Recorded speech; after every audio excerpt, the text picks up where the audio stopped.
Good morning, everyone. We'll start the session in about 45 seconds. How's everybody doing?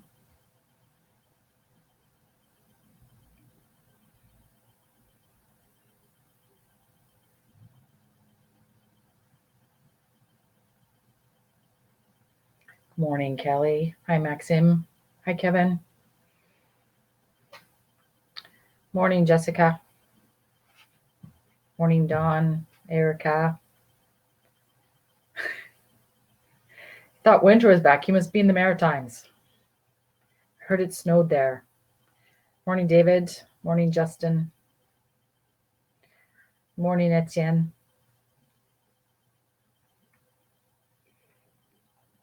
Petawawa. Yeah.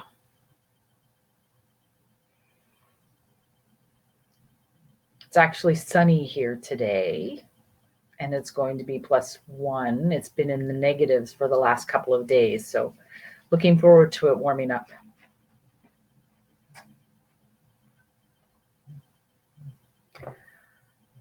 All right. That's good to hear. My name is Diane Brine. I am the manager of health promotion at 17 Wing Winnipeg, and for the next almost an hour, we're going to be talking about self-talk. So how do we build up our resiliency toolbox with our self-talk? So that's what we're going to be spending our day looking at. I will be muting my picture for the majority of this presentation. You don't need to look at me. I'd like you to pay attention to the PowerPoint that we are going to show.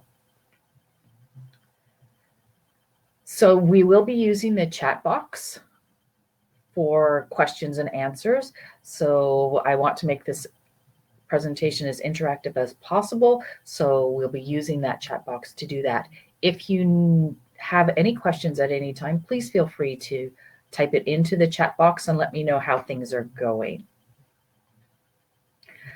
All right, so let's get started. So before we get actually into the meat and potatoes of this presentation, I just want to go over a few house rules or ground rules. So this presentation that you're about to see is the intellectual property of the Department of National Defense. Any reproduction or retransmission of the slides contained in this presentation is strictly forbidden. The topics that we discuss in some of these presentations may be of a sensitive nature and may not be appropriate for children. And I realize that many of you are at home working from home and there may be small children around. So we just ask for some parental discretion around the material that we are covering. As well, please understand that the people's stories are theirs to tell, and anything that is shared in this webinar, either on camera or in the chat box, is not to be discussed outside this webinar. So what said in the webinar stays in the webinar, just like in Vegas. And this webinar is being recorded and will be available for viewing later on the CAF Connection website. Although active participation is encouraged, as I said before, we will be using the chat box. You can simply follow along if you want to. So let's get things started. We're going to start with a poll, and I am going to mute my picture. So the first poll, I just want to figure out how everybody is doing today.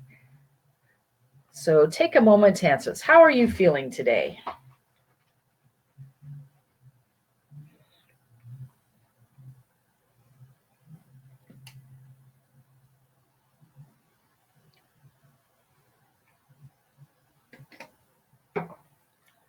Nice, lots of happy people on the call. That's awesome. Few people are stressed. Very, very nice and exhausted. Nice to see that nobody's angry today.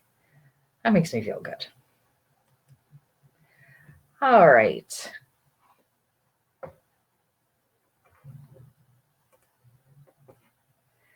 So just like Tigger says, when we're building resilience, it's not about how fast we run or how high we climb, but it's how well we bounce.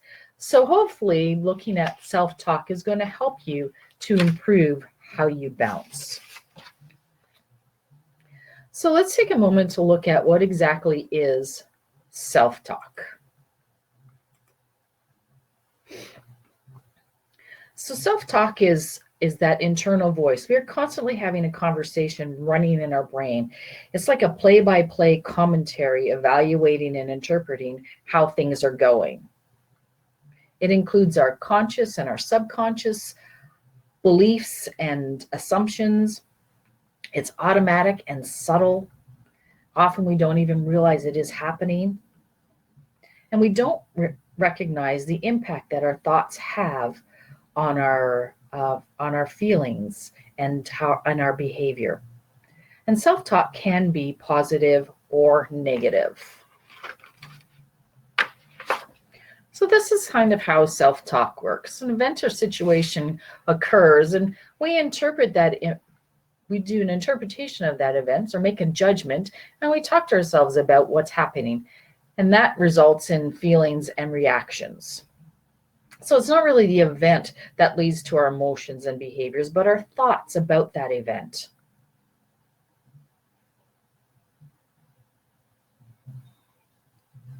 So what's the impact of negative self-talk? What's the impact of a sort of this sucks attitude? What does that do to us? What does it do to those around us? What does it do to our mental fitness and our resilience?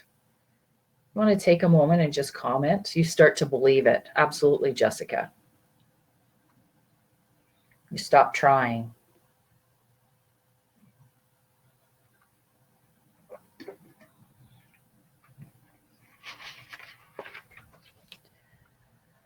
That is very true. So our negative self-talk kind of hijacks our brains. Your behavior reflects your thoughts. Absolutely. It affects other aspects of our lives. It affects moods. That's so true. So what we're going to do is we're going to take a look at how this works. So if this is my thought, and perhaps this has been a hot thought that some of you have been having lately, is this is hard. I don't like working at home. I don't have access to my files. My family is bugging me. My internet connection is super slow. Ugh. Right? Let's see what the impact of that type of thought is going to have on me, if that's my conversation that's happening in my head. So what we're going to do is we're going to look at the thinking skills model and work through that model to see the impact of this thought on me. So the thinking skills model looks at a situation and looks at what your thought is, as well as your physical sensations, moods and emotions, and your behavior. So let's look at this. So if my thought is, this is hard, I don't like working at home, what are some physical sensations that I may be having? What are some things that are happening to my body at that time? If this is what I'm saying to myself. Lazy, I'm shutting down, I quit trying. Tension, absolutely. My neck gets shorter because my shoulder muscles are tensing. Raised blood pressure. You lose motivation, sure. That's like the behavior that you would have, right? Pain in forehead bulges. Absolutely, right? So you get tense, you have a tight jaw, increased blood pressure, right? Those are the physical sensations that I start to feel as I'm having these thoughts. What happens then to my mood and my emotions if this is my thought and now I'm getting tense, my jaw is tight, increased blood pressure? What's happening to my mood and emotions?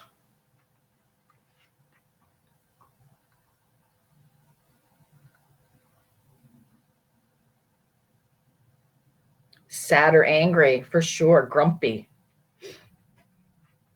Why was it? Dirty, negative, frustration, easily frustrated. Absolutely. And I'm going to assume that there's been lots of frustration with people lately having to work from home, but frustrated, angry, annoyed. Absolutely. So then what happens to my behavior? right? What happens to my behavior? How am I behaving if I'm tense, my jaw is tight, I've got increased blood pressure, I'm frustrated, I'm angry, I'm annoyed? Sure, short-tempered. Absolutely.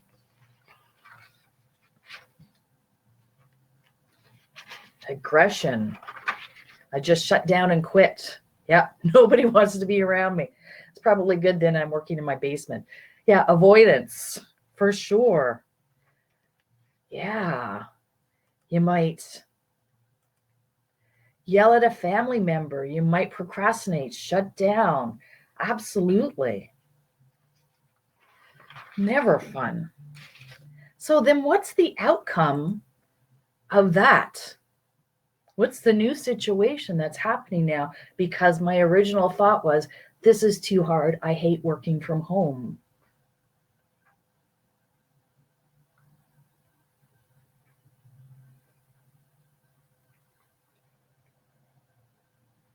Absolutely, Ryan. Stress. Now we're stressed. Not just me being stressed, but my whole family is being stressed, right? And that negative self-talk is still running through my head because it's being confirmed now by my mood and my behavior. My performance decreases. Yeah, you end up feeding into that cycle. Absolutely, Dawn. It just becomes this vicious circle, right? So our brain, or our negative self-talk, has hijacked our brain. Supervisor comes to pointing. Yeah, your lack of working from home. Absolutely. Absolutely. So there's different types of negative self-talk that we can have, right? There's often, and I think some of these are probably occurring more often now in this time with COVID-19. But you could be the worrier, right? Somebody who's worrying about everything, imagining the worst case scenarios, thinking about the situation. And when we think about the situation that way, it's going to determine our response. So this is going to promote anxiety in us. What if I mess up in the middle of this presentation? What if the screen freezes? What if we're working from home for another month? Right? That worrying thing. Another type of negative self-talk would be the critic who's constantly judging and evaluating their self, jumps on any of the mistakes that you made. Oh, that was stupid, or I shouldn't have said that. What's wrong with me? Then there's the victim, feeling helpless or hopeless, belief that something is wrong with them. Their favorite expression tends to be, I can't, or I'll never be able to. And then finally, another type of negative self-talk is the perfectionist, constantly telling you that your efforts are not good enough. So they're often the shoulders or the musters that we hear, right? And those negative self-talk are all fed into by our thinking errors, the thinking errors that we have. So thinking errors are thoughts based on wrong assumptions or inaccurate beliefs. They often lead to wrong conclusions. And they lead to that negative interaction with others. When you start off with a wrong assumption, it is no surprise that it leads to wrong conclusions. And thinking errors are often ways of thinking that have become a habit and maybe so automatic that we're not even aware of it. The solution is to develop the skills to be able to counteract those thinking errors. So we're going to look at some thinking errors that sometimes we get trapped into. So here's a list of thinking errors: selective attention or blinding, blaming or judgments, predictions or fortune telling, personalizing, overgeneralization, minimizing, black and white thinking, should and must, people damning and labeling and maximizing. So we're going to go over a couple of these. So that all or nothing thinking that people have, right? Sometimes they call it that black and white thinking.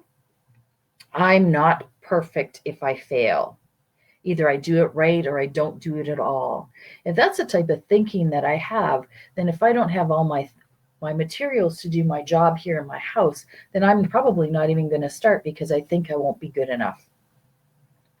Right? Selective attention or blinding, that's when we pick only the information that we need in order to fit what we want. And I know that that sounds a little bit strange, but we're just pulling out the things that are going to support my story. I think President Trump does this a lot. He just pulls out the pieces of information that he needs in order to help him.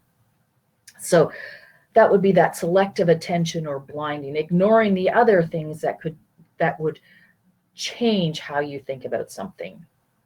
Blaming or judgments, blaming yourself or blaming other people for what's going on right now. Predictions or fortune telling. We can't see into the future, but sometimes we believe we know what's going to happen in the future. And that can lead to a lot of stress and also a lot of negative thinking. Personalizing, making everything about yourself. Have you ever walked into a room and everybody was talking or laughing before you walked into the room and all of a sudden it's silence? And you're thinking, were they just talking about me? Right? So that personalizing. I have come to realize over the years that I am not that important. People are probably not talking about me at all. Overgeneralizing is another thinking error that we use, where we tend to see a pattern based on a single event or be overly broad in the conclusions that are drawn. Usually we use words like everything or always or nothing or ever when we talk about overgeneralizing. And again, when we overgeneralize, that can lead to wrong conclusions. Minimizing, and I guess on top of that, maximizing. So making things less than what they are,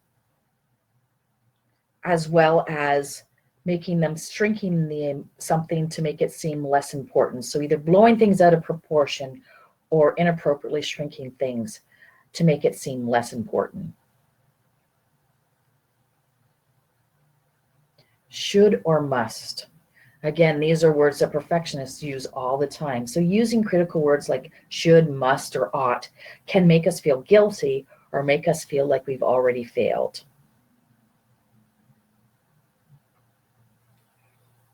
And when we apply shoulds to other people, that often results in frustration. People damning and labeling. When we assign labels to ourselves or to other people, I'm such a loser, I'm so stupid, he's an idiot. Right? Again, that's going to have an impact on how we think. So those are just some of the thinking errors that we can have that really can have an impact on how we see things. So we really need to pay attention to that voice in our head. What are we thinking?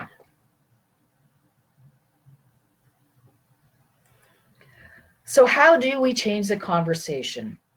How do we change the conversation when we're thinking, when we're having those negative thoughts? What do we need to do? When do we even notice that we're having negative self-talk? Because often it is very subtle and in our subconscious. So how would you recognize negative self-talk?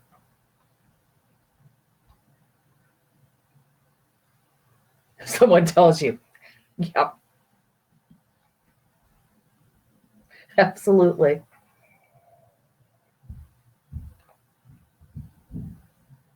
Feeling down. Yeah. Blood pressure. Listen to what you're telling yourself. Yeah, paying attention to what you're saying. It's not easy to do that.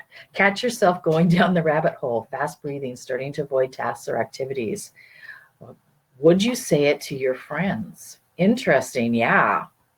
If what I'm saying in my head is something I would say to my friends, then that's okay. But if it's not, then why am I talking to myself like this? Absolutely. Yeah, usually it's a change in our mood. We could be having a really good day, and then all of a sudden we find ourselves getting angry over the smallest things. You find yourself being negative with lots of other things. Absolutely. Yeah, all of a sudden you're starting to feel angry or upset or frustrated about something. You're going like, whoa, What am I saying to myself? What's just happened?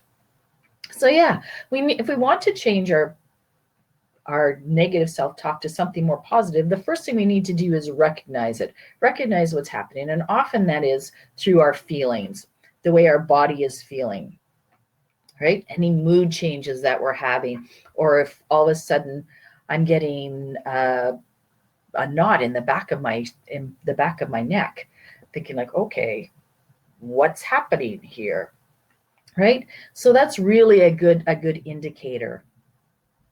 Right? So once we've recognized that perhaps I'm having negative self-talk, then the next thing that I need to do really is to label or state that thought and ask, what am I telling myself that's making me feel this way?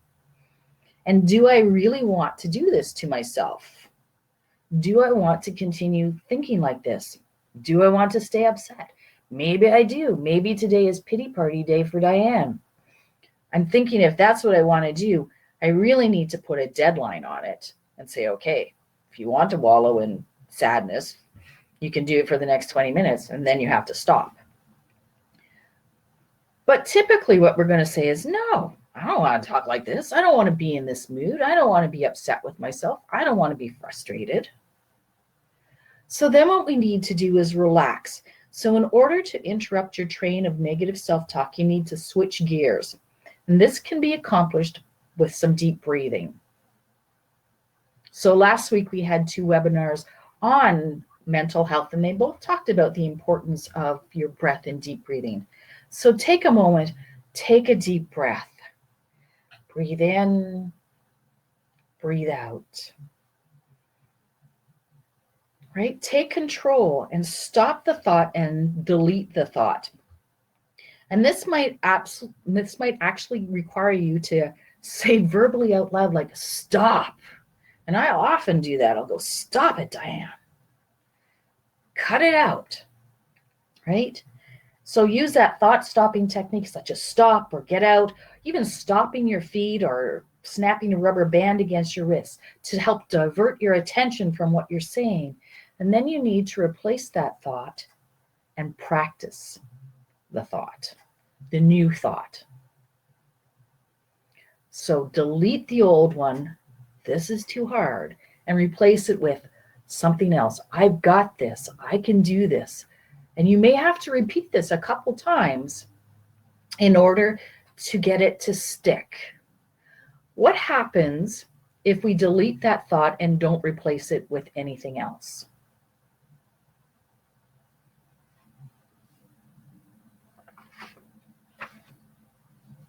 We go back, absolutely. That other thought just kind of sneaks back into our brain, and that negative self-thought is back. Actually, yeah, it continues to get worse, and that last thought lingers. Absolutely. So you need to use positive, rational, self-supportive statements, and it can take 30 seconds or more to get that thought into your head to get that to stick. So what I've got here for you is a handout of positive affirmations.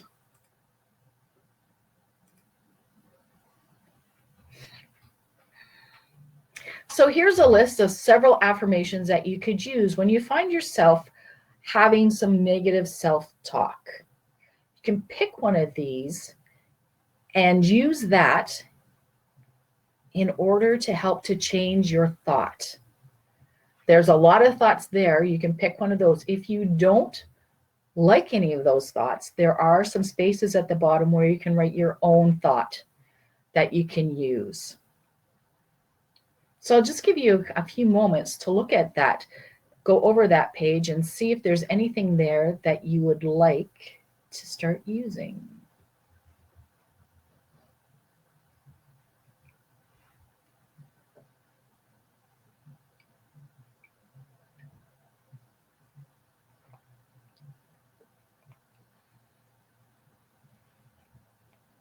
Would anybody like to share a thought that they use to help them to switch over from that negative talk to a more positive self-talk?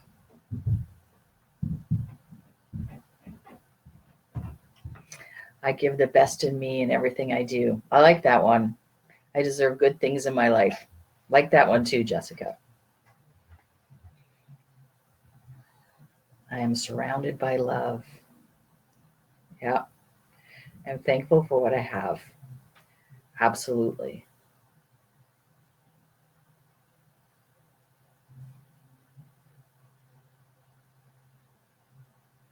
Sometimes too, what I find is we will get through this. That's a good one, Kevin. Sometimes I find that I will get so caught up into negative thoughts that it's spiraling out of control. And one of the thoughts that I will use very quickly to kind of bounce me back, also helps me to get grounded, is to ask, what's important now? And I'll do that over and over again in my head. What's important now? What do I need to focus on? What's important now? And that will help me to get out of that negative spiral and then allow me to focus on some more positive thoughts, like I'm thankful for what I have. We'll get through this.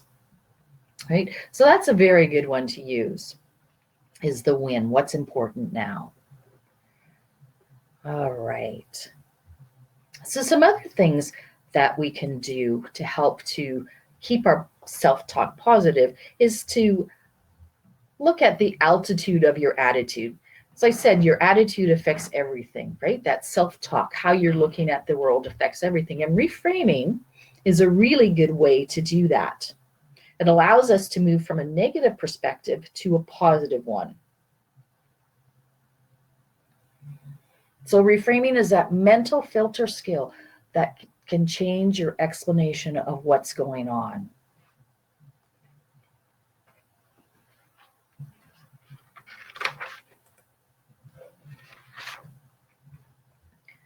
So it'd be like looking at, instead of looking at it being a problem, it's an opportunity, right? So working from home is not necessarily a problem, but it's or a challenge. It's an opportunity for me to discover new ways of reaching out to people.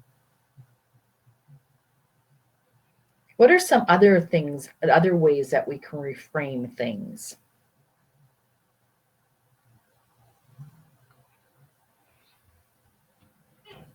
If I see something as impossible, how could I reframe that?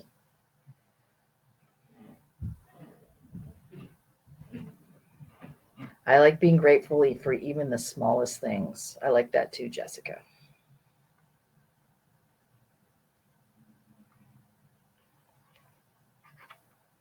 And we're going to, yeah, it's a learning opportunity. Absolutely. Okay, Kevin, see you later.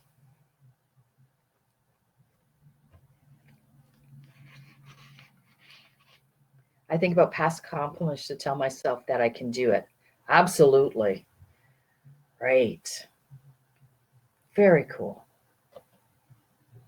Okay, so let's now go back to our statement before, our working from home, and let's see if we can flip things around. Right, so when you can't control what's happening, challenge yourself to control how you respond to what's happening, and that's where your power ends up being. All right, so working from home. How can I change that first thought? Instead of this is too hard, what can I say instead? Start smaller. That's a good one, Erica. Yeah. How can I change that original thought that this is too hard? I don't have to commute to work. Sure, my commute was to walk down the stairs into the basement. Absolutely. Look at all the money I'm saving on bus fare. It's awesome. All right. More comfortable clothing. I can work at home in comfy clothes. Absolutely. I get to hang out with my dog. Oh, yeah. And my family. Absolutely, Brenda. For sure. So if that's your thoughts, then what's happening to your physical sensations?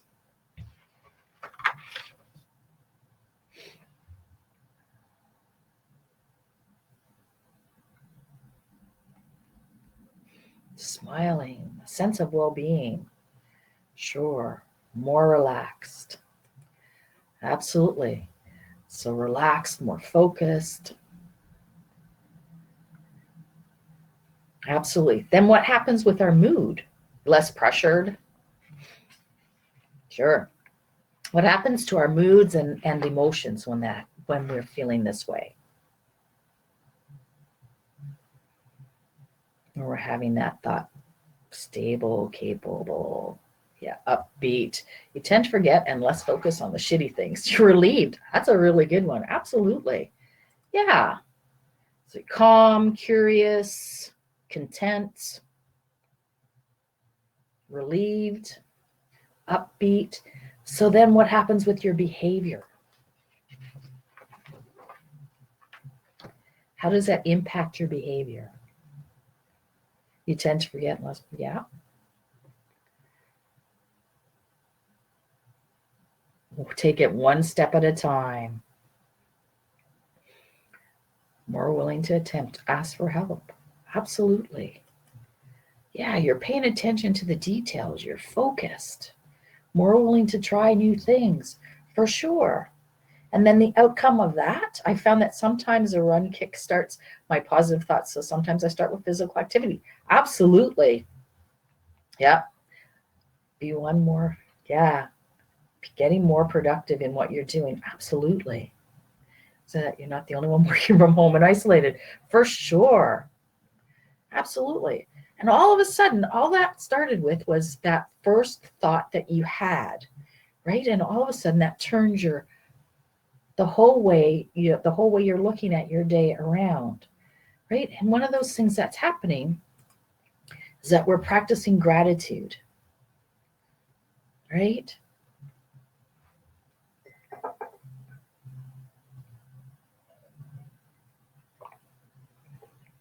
So I realize for many of you it is super early still in the morning, but I have a handout I would like to share with you that you can take and do something. I realize it's early in the morning, but we're very good at looking at things that don't go well in our lives, things that go wrong. We're very quick at picking up the mistakes of what happens and not so great at thinking about what's going well. So this little prescription for positive mental health comes from the Winnipeg Regional Health Authority, and we have their permission to use this in our programming. And what it does is it requires you to focus on at least 3 good things that happened today, 3 things that went well for you today. And I realize in Winnipeg it's only 10 o'clock. But other places it's a little later, and it's much earlier if you're listening in Vancouver or Victoria. But this gives you the opportunity to write down one good thing at least that's going on today. And there might be days when figuring out what are 3 good things that you're grateful for is going to be hard to do. It might be just, I got out of bed today. That might be the good thing. Oh, that sounds wonderful, Joy. I'd love to see your sleep one. But looking at practicing that gratitude, taking a moment to say, what actually did go well? Never too early to think positive. Nice to hear, Jessica. Absolutely. All right. So taking that time to write down what actually did go well today. I got out of bed. Technology worked for me today. Had a great walk this morning. It was awesome. So yeah, take a moment just to write 1 or 2 things down on that you might be able to add to that prescription. And don't be afraid to come back to that or do that every single day, just to look at how you're doing. And sort of to reinforce, to get you practicing to look at that more positive side instead of focusing always on the negative.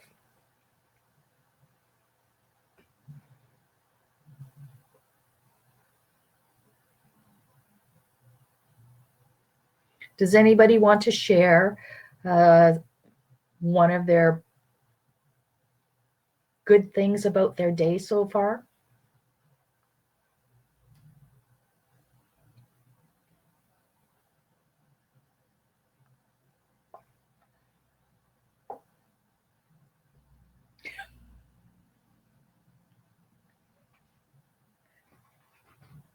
Nice.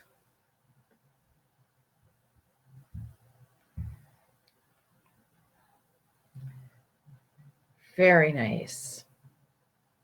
That's good. Glad to hear. All right. The other thing I wanted to let you know is that sometimes it's actually okay to do nothing.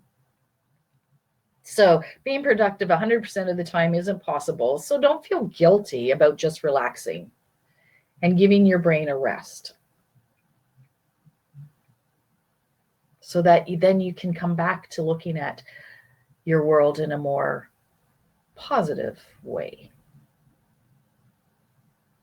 All right. So we're going to do a little exercise to help you to maybe approach things that are difficult, or just approach the day in a better way.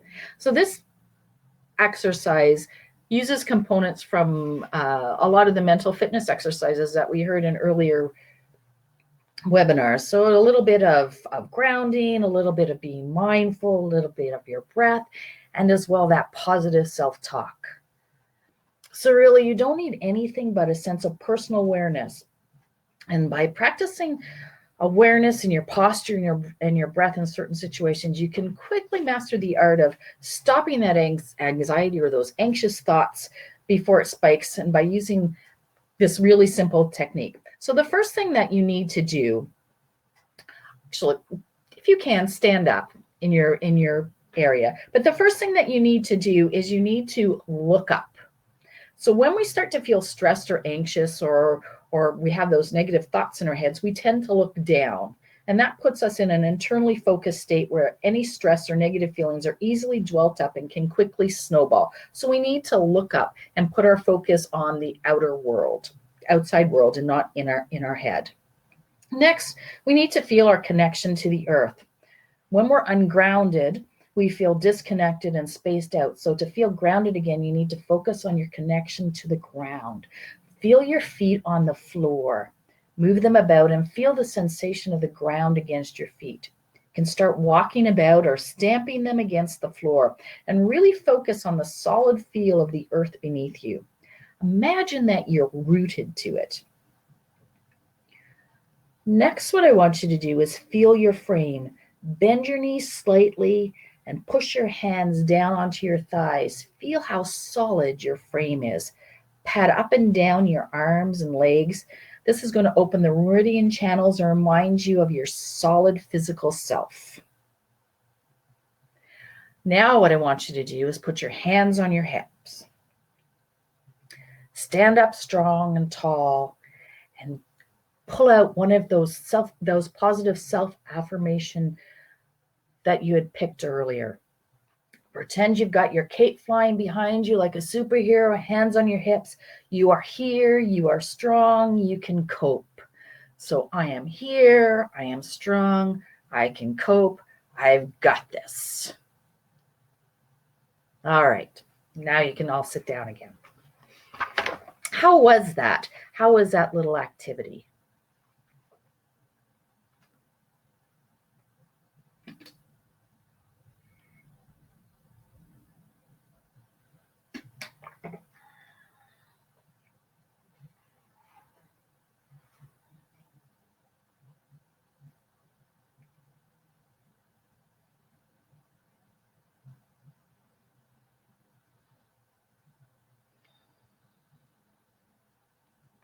When I do it, it always makes me feel refreshed, like I'm ready to go again. Are there any questions about anything that I have discussed thus far? Felt silly at first, but giggling made me feel lighter. I know. I do this often on most of my courses. I make them do this at the end, and it does feel a little silly, but I find it really helps me. So you can do it other times and nobody will know that you're actually doing it. You can be standing in front of the room if you have to give a briefing, or you have to go visit your boss or something, and just before you go in, do that stance with your hands on your hips, looking off into the distance like Superman would do, the cape flying and going, yep, I'm here, I'm ready to go. And then go into your meeting. You'd be surprised at how different that's going to make the outcome of that meeting, because already you've changed that thought in your head. Any other questions or concerns about anything that I've talked about so far?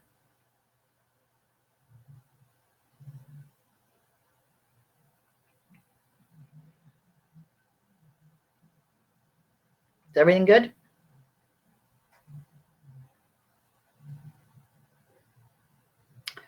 Thanks, Ryan. But not that you've spoken of. How do you let go of a negative? It's hard. You have to realize that negative is there, Ryan, and really pay attention. And then, like I said before, you almost have to say, like a child's behavior or exes, how do you let go of their negative? Yeah. You have to remind yourself that, what do I have control over? I only have control over myself. I really don't have control over the other people. I have control over myself and how I react to that person. And it's hard sometimes when people are pushing all your buttons and trying to get some kind of reaction out of you. But you have to really take that time to talk to yourself. Yeah, that's a good idea, having that support system. A little nudge when I'm sliding away. Yeah. Telling people that it's about you. It's not about me. It's about that other person. We do have some courses, like our Managing Angry Moments really looks at what we have control of and those things that we don't have control of, and how to deal with those things. And that might be a really good thing to do. How do you stop worrying? I'm worrying about my job, my performance, my family. Sometimes when I worry about things like that, I look at perspective taking. So I often think about, do I need to worry about this today? Or is this something that may not have an impact in me later? So sometimes that's what I do.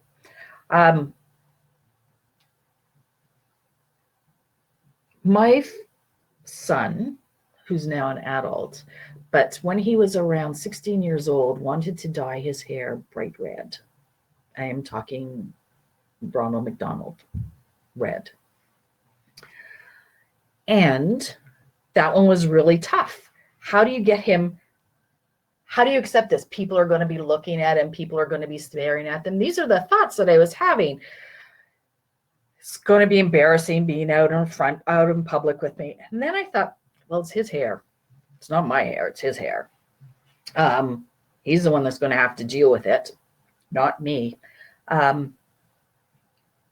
So we let him dye his hair bright, bright red. What's the other thing that happens when you turn 16?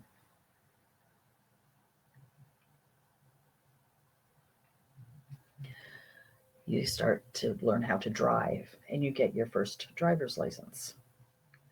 So my son at 16 went to get his driver's license. And the first thing that happens when you get your driver's license is they take your picture. And in Manitoba, your license with your picture on it is good for 5 years.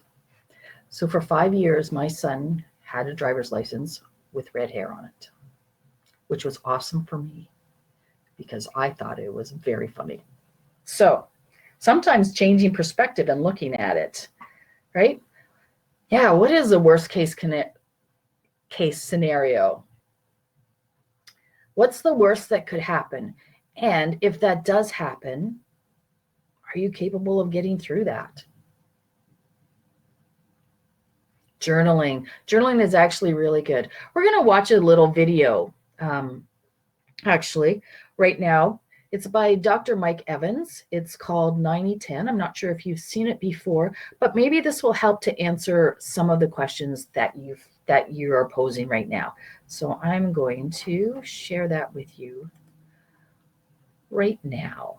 And it's about 10 minutes long. Hi, I'm Dr. Mike Evans, and welcome to this visual lecture. I'm Dr. Mike Evans, and welcome to this visual lecture answering the question, what is the single most important thing we can do to manage our stress? family to France. A few years ago, we moved our family to France for 3 European Cup months. football It was the time of the European Cup football championships, and so we would take our kids to the local bar to watch the game on TV. Watching the moods of people from different countries swing from pure joy to total anxiety to despair and back again was as entertaining as the game itself. And I wondered if there was any scientific analysis of how this kind of stress affects people. And it turns out there has been a study. In the quarterfinal of the 1996 championships between the French and Dutch teams, a draw at the end of overtime resulted in a sudden death penalty shootout, which was won by the French. When researchers looked back to see if there were health changes on that day, it turned out there was a relative increase in the risk of death from a heart attack by about 50% among the Dutch men on the day of the match compared with the 5 days on either side of the match. There was no such effect on French men, or women from either country for that matter. So this story is striking because it's about one event and really one negative health outcome of stress. But in reality, stress is very complex, multiple factors and multiple outcomes. The physiologist sees stress as increased blood pressure, heart rate, or changes in the chemicals that modulate the immune system. The social worker sees vulnerability with compromised social networks, coping, and problem-solving skills. The doctor sees increased visits. It's estimated that up to 70% of primary care visits are stress-related. Worse health outcomes, bad self-treatment with alcohol and drugs, gateways to depression and anxiety, and of course a worse quality of life. These perspectives represent the standard negative picture of stress, but I believe we also see a positive side to stress. Athletes who are able to find a stress level that is high, but not too high for optimum performance. Executives or mothers or aid workers who manage stress like a bicycle tire. They regulate enough pressure to keep rolling, but not too much so that if they hit a bump, they explode. And to me, this is really the most interesting question when we look at stress and health. How do some people undergoing intense stress remain healthy and even thrive, and what makes them stress resistant?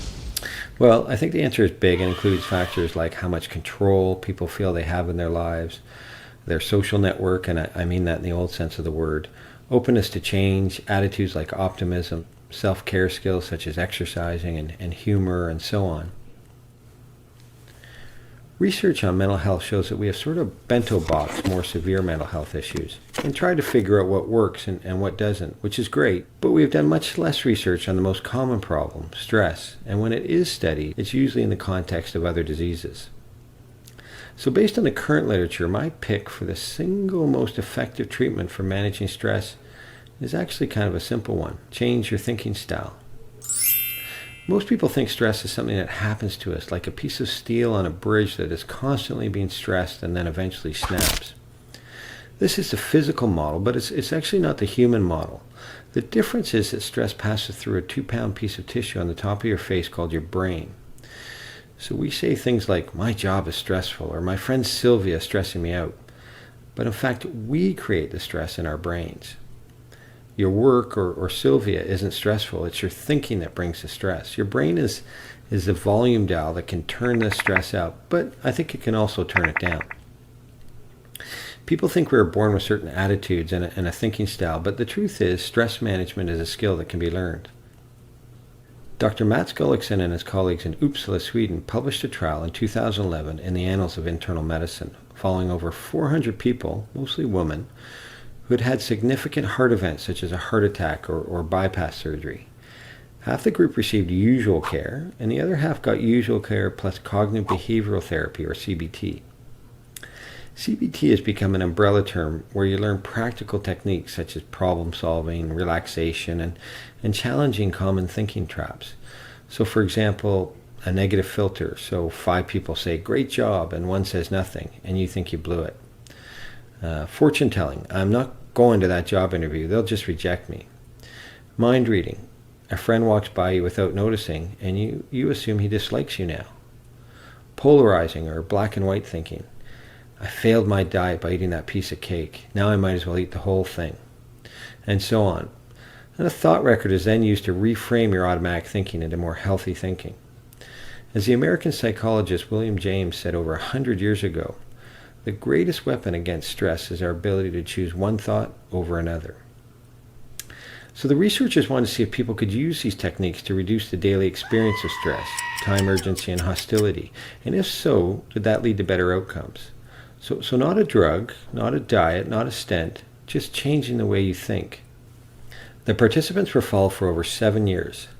Those that got the CBT had a 41% reduction in heart attacks and a 28% lower death rate. The more CBT sessions the person attended, the better they did. Now, another way to change your thinking style in order to reduce stress is through the use of mindfulness techniques. Mindfulness used to be more for what I would call the kumbaya crowd, but programs have actually become much more mainstream. In fact, my patients who have heart attacks or have chronic diseases now often take a mindfulness course as part of their treatment, and there's a growing evidence about its effectiveness. A recent trial following clinically depressed patients by Dr. Zindel Siegel and colleagues from the University of Toronto is a good example. When the patients experienced remission, they were randomized to an antidepressant or a placebo or mindfulness-based cognitive therapy. The results showed that mindfulness was as protective against relapse as the medications. My sense is that the success of mindfulness is due partly to the fact that it combines many useful techniques for stress reduction, such as increased self-awareness, involving a physical component like breathing or muscle relaxation, meditation, and perhaps most importantly in our busy world, an emphasis on letting go of distractions and being in the moment. Mindfulness can give us the ability to let go of worry and not get trapped in the anxious loops. Perhaps less about changing the thought and really more about choosing where to place your attention. As the famous Austrian psychiatrist Viktor Frankl pointed out, between stimulus and response, there is a space. And I think mindfulness teaches us awareness of that space and that we have the power of choice. So another factor that the research tells us impacts your thinking style is your attitude, your outlook on life.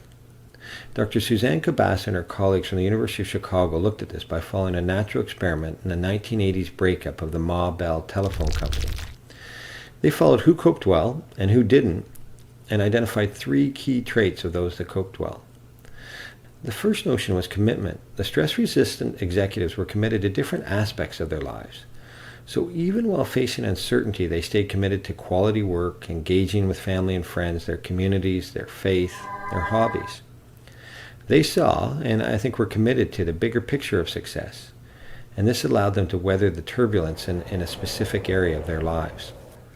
The second notion was control, and this is interesting in that because of restructuring, these executives actually had little control. In fact, you might say their skill in fighting stress was more about being able to let go of control.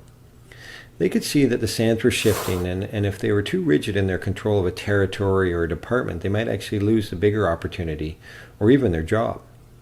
Other psychological research is focused on what we call locus of control or self-efficacy, which is really the extent to which individuals believe they can control events that affect them and their competence or ability to make change. The executives may have understood that a lot of what was happening was out of their control, but they could adapt and I think even choose and feel competent about what they could control. The third notion was change. The stress-resistant execs were able to limit their self-importance and see the change happening around them as a potential stepping stone, not a stumbling block. So as we come to the end of our story about what reduces stress, it might be helpful to know that the research has shown that simply writing out a stress story can make a big difference.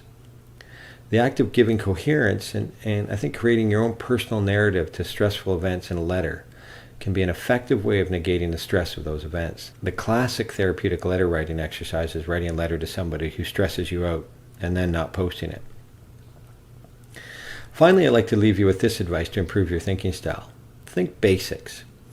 When I play tennis and things are going badly, which is often the case, I forget about everything else and say, move your feet, watch the ball.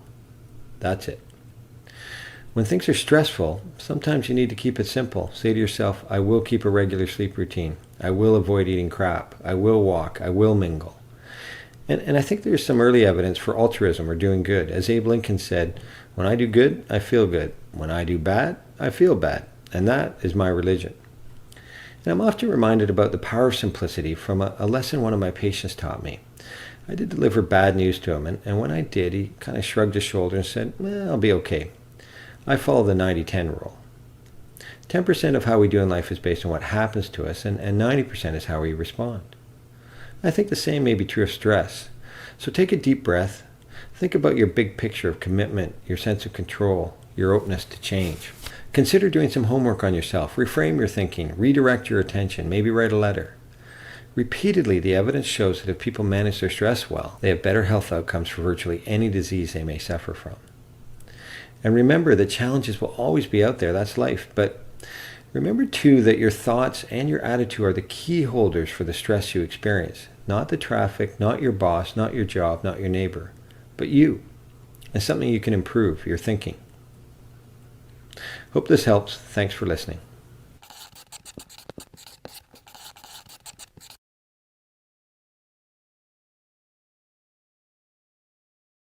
Some of the questions that you had, Ryan.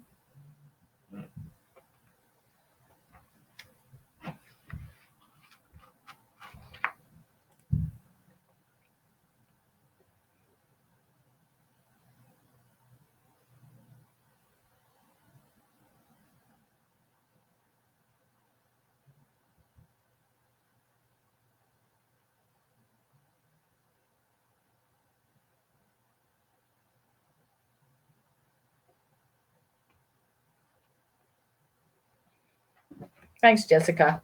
Yeah, I like that video. It kind of wraps everything up into a nice little bow about what's going on. All right. So here's some resources that are available for you if you're still struggling with anything. So Canadian Forces Members Assistance Program, CIFMAP, 1-800 24/7 365 days of the year referral program. So within about 48 to 72 hours, you should get a referral to somebody in your area that can help you with any issue that you have, whether financial, personal, mental, and available to you and your family members. If there's any civilian DND employees on the line, this is the same number for them as well.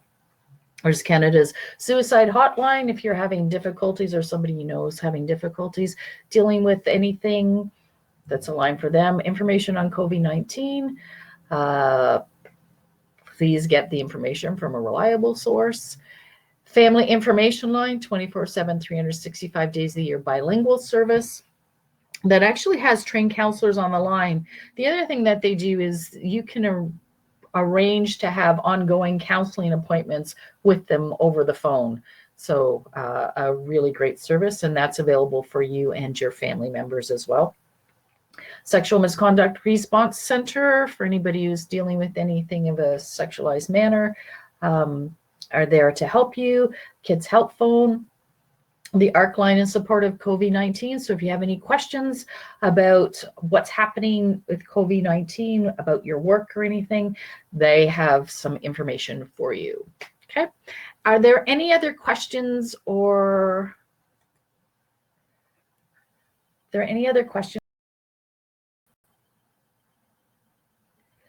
We may not be coping as well as we like, but we are coping, and that's enough. That's a really good one, Jessica. I like that reminder. Yeah, I do too. To be paying attention. We're doing the best we can right now, and it's got to be good enough. Yeah. Any other comments?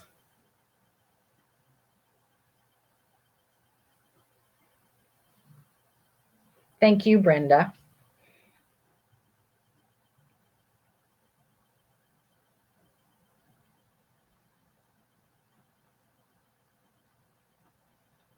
So there is another health promotion. I like the video. No problem, Rebecca. There is another health promotion webinar happening this afternoon in about an hour and a half. So if you're interested, please register for it, and we'll see you then. No problem. Thanks, Joy. So the 9010 video, they're part of there's a whole series of whiteboard videos by Dr. Mike Evans. I'll put that in the comments section. He has a YouTube channel. And the other good thing is he's actually Canadian. So he has a whole series of videos he has one on addictions, one on water, one on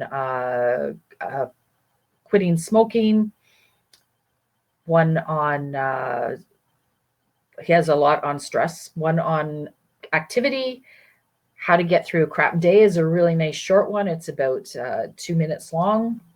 It just tells, it's just a great reminder to breathe, but lots of really interesting things. He talks about concussions as well. So a good series of videos if you're interested, plus some handouts that he's got as well. So yeah, take a look at Dr. Mike Evans. I like him. All right, so if there's nothing else, I see the time is running out. We're at 10:29, so we've just completed our hour. I hope you all have a great day, and I hope to be talking to you again soon sometime. Stay well, everybody.